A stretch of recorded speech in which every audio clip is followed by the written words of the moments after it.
I told you that you could live in a home for free, maybe even making some cash, all using your VA home loan?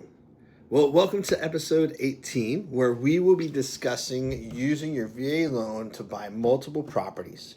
If you are just joining us, I want to thank you for stopping by. If you are coming back, I really appreciate that. I want to say thank you very much for coming back and learning all these great things about the VA loan. Now, just so you know, I am an Army veteran. I retired from the Army and got into real estate, and I love helping military families build generational wealth through real estate.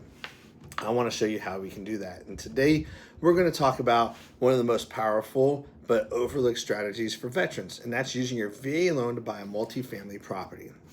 So let's break it down some, okay? Yes, you can buy a multifamily property with a VA loan limit. There are some caveats, though, as far as size. Now, the VA loan allows you to buy up to a 4-unit property. That's right, a duplex, a triplex, a quadplex, or fourplex, right? All with zero down. Now, the catch, you've got to live in one of those units as your primary residence. So let's say you find a fourplex for $500,000. You move into unit A. You rent out units B, C, and D. Each rent unit brings in $1,200 a month. That's $3,600 a month that's coming in for cash flow to your property. Now, let's say your mortgage might be around $3,300 depending on rates and taxes. So your tenants are covering your entire mortgage, and you still have some money left over, and you get to live there. So let me give you another example. You're stationed at Fort Sam Houston here in great old San Antonio. You buy a triplex in San Antonio. You live in one unit, you rent out two. You use your BH to cover any remaining costs, okay? So if you have a little gap, then you use your BH to cover the gap.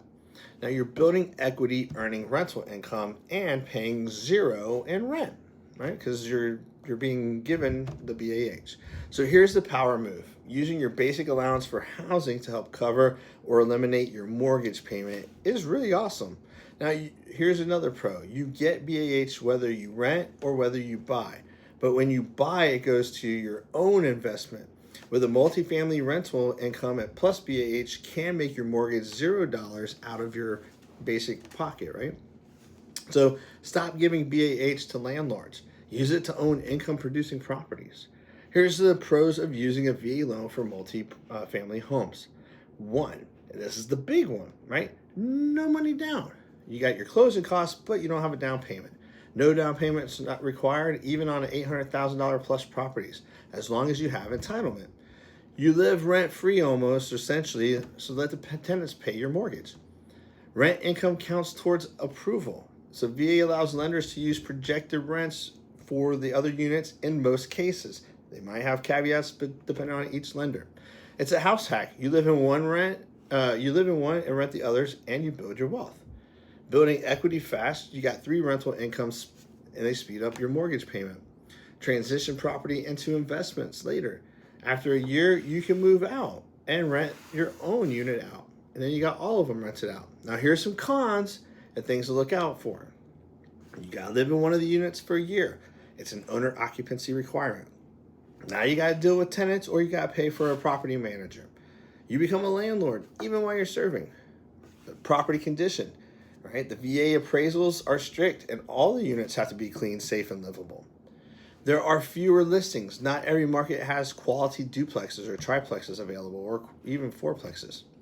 Your debt to income ratio can get a little tricky. You need to qualify for the total loan unless rental income offsets it. So we'll get into that here in a minute. But you need to talk to a VA experienced lender to factor in the projected rents properly.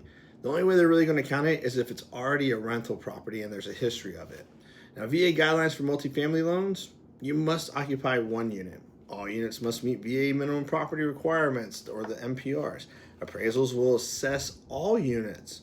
So if you're buying something that's already occupied, you're going to have to work on trying to get access to all 4. You can count 75% of the expected rent from the other units as income. Still zero down, no PMI, and lower rates. The long-term advantage, multifamily wealth building. All right? This is how many veterans get started in real estate investing. You live in the property for a year, then you move and you keep it as a fully rented asset. Next, you use your remaining VA entitlement or even refinance into a conventional loan and reinstate your entire entitlement, and then you go do it again. Don't just buy a home, buy an income producing asset. Okay? If you want help using your VA loan for a multifamily purchase, reach out and I'll go over everything. There's just so much. It's like an hour-long video. I can't cram it all into a 6-minute video. But I'll walk you through the process. We can run some hypothetical numbers with VAH and help you make the most of your hard-earned benefits. Now, this isn't like an investor get-rich-quick scheme or anything like that. I'm just telling you how to use your benefits. Now, if you find this helpful, please hit that like and subscribe button. Hit the bell so you can get notified on the next video that's coming out. We're on day 18 of 31 of the VA home loan series that I'm doing to celebrate our country's independence and to help our military achieve financial independence. You don't want to miss what's coming up next, because it could be the difference between you being average and financially secure.